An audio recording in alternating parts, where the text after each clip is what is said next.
नमस्कार जय जगन्नाथ आउ गोटे नुआ ब्लॉग को स्वागत जनाऊँ। आज पिकनिक करने आम जाऊँ जहाँकि आमर फैमिली सहित किसी ट्यूशन पिला को लेकिन जाऊँ पिकनिक करने आउ चलतु देखिए केमती पिकनिक हो कौ एरिया सब आसमें आम भिडियो माध्यम देखिए रास्तार अवस्था बहुत खराब आउ रास्ता बहुत खराब हो गाड़ी चलाइवाई असुविधा होई बाट चलुवा लोक मैंने भी बहुत असुविधा होती पिकनिक आसुवा लोक भी बहुत असुविधा पड़ते। मोर प्रशासन को एतिक अनुरोध ए रास्ताटी जब भल भाव में संपूर्ण नुआ कर दिंते आहरी लोक आसवाई सुविधा हाँ आमर एपटे पाखापाखि यू कप्तिबदा 4.5 किलोमीटर लोक असुविधा पड़ुंट आउ पेसेंट जी भी गोटे पेसेंट जावाई असुविधा होची 108 पहुँची पारनी रास्ता दोषर आफल बहुत रोगी मृत्युवरण में पड़ुंट आती मोर प्रशासन को ओडिशा सरकार को अनुरोध से रास्ताटी संपूर्ण भल भाव में टिके नुआ कर दिंतु। चलतु देखा पिकनिक स्पॉट कि बार केमी रास्ता खराब होती रास्ताटी जदि संपूर्ण भाव में जदि पिच कि गुड़ी रास्ता हाँ भल रास्ता हाँ कि पक्का रास्ता हाँ बहुत बढ़िया हाँ रास्ताटी को तुरंत सरकार पाखर मोर अनुरोध तुरंत काम हो बहुत दूरिया जगार आसुँच फिस्ट करने पर्यटक मैंने कापड़ गादी देखिपे रास्ता गाँव को रास्ता बहुत असुविधार आम जाऊँ माटी रास्ता टे अच्छी सबटा गति भल हाँ किसी जगार केवल पक्का संपूर्ण पक्का हो कि पिच हो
बहुत दूर दूरांतर आसी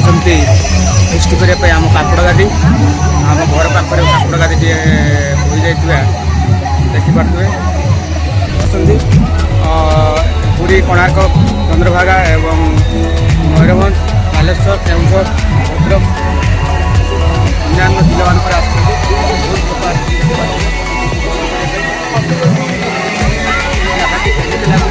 कमेंट माध्यम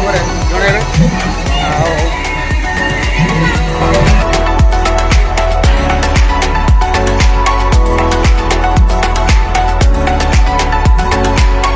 झरणाटे बही आसे बड़ पहाड़ बही आ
सब्सक्राइब करने भूलें निहाती भाव में लगिला आमर पिकनिक निहाती लाइक सब्सक्राइब एवं शेयर करने भूलें ना रोचे जय जगन्नाथ।